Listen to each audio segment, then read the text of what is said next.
It feels like almost everyone today is looking for some kind of guide, a map, a blueprint for how to live a good life. But what happens when that map, the one that's traditionally handed down by a father, is just gone? For a lot of people, that's not just some deep question. It's the actual starting point for their entire life. And that question, it hits home for a lot of people, right? That feeling of being adrift, of having to draw the map yourself while you're already lost in the woods. This isn't just a vague feeling, though. It's a deep psychological reality, and it has some pretty profound consequences. So the first thing we got to do is look at this differently. This isn't some kind of personal failure on your part. It's a recognized psychological wound. The whole idea of a father-shaped void isn't new. Psychologists have been studying it for decades, and its effects are as powerful as they are invisible. To really get this, we have to go way deeper than just, your biological dad. The famous psychologist Carl Jung talked about something called the father archetype. Think of it as this ancient, universal pattern that's inside all of us. It's like our internal source code for structure, for discipline, and for the ability to create order out of chaos. And here's the crucial part. When there's no actual person in your life filling that role, the archetype doesn't just disappear. It gets twisted.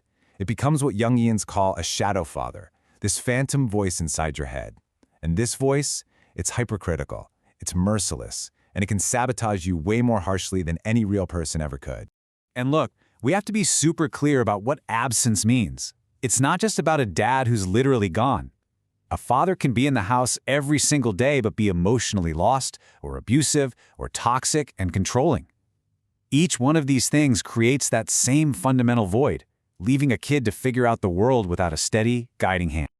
So this isn't just some personal, individual struggle. When you see this psychological wound happening to millions of people, well, it becomes a full-blown crisis with a staggering cost to society. The data we're about to look at is, frankly, shocking.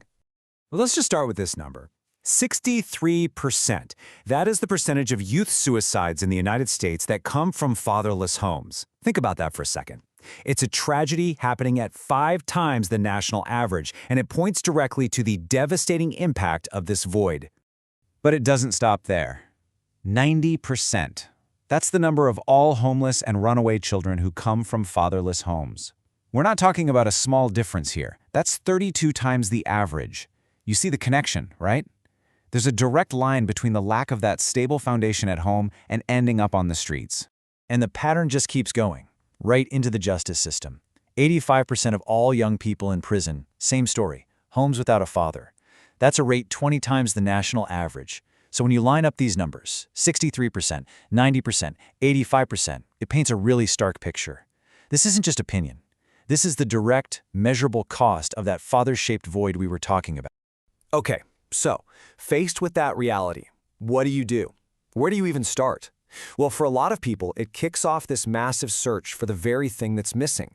A search for discipline, for structure, for some way to build the inner compass they were never given.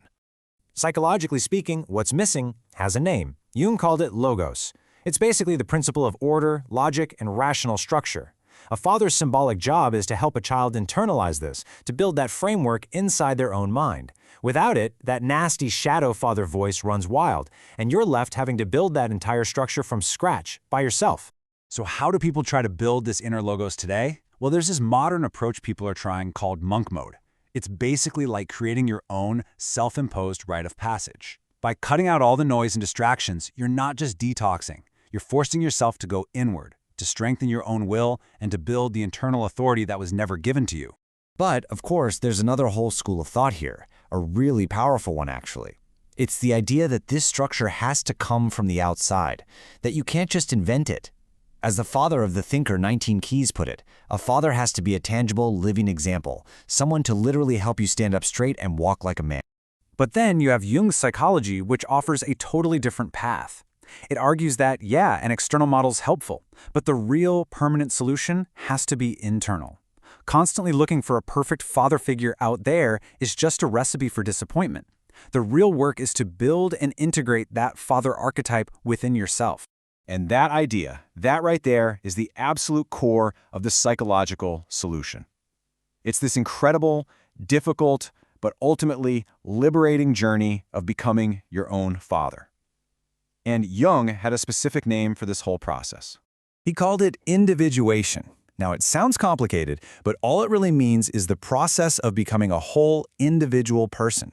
It's the conscious act of turning around, facing all the unconscious stuff that's been running your life, the shadow, the wound, the anger, and integrating it.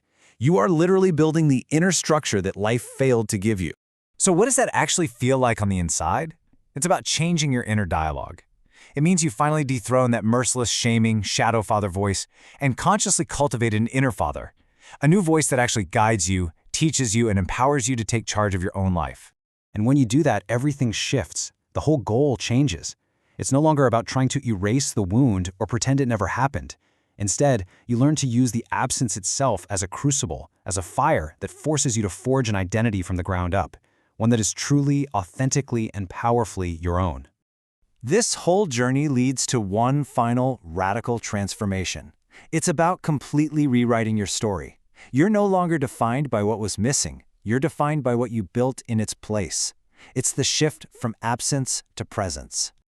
And at the end of the day, this path isn't about finally getting the external approval you always craved. You don't win this game by being accepted. No way. You win by using that void as rocket fuel to build a level of competence, discipline, and character that becomes simply undeniable. So I want to leave you with this one question. Yeah, the past may have left an empty space, but what if that space isn't a void of loss? What if it's a blank canvas, an open foundation? The only real question left is, what are you going to build there?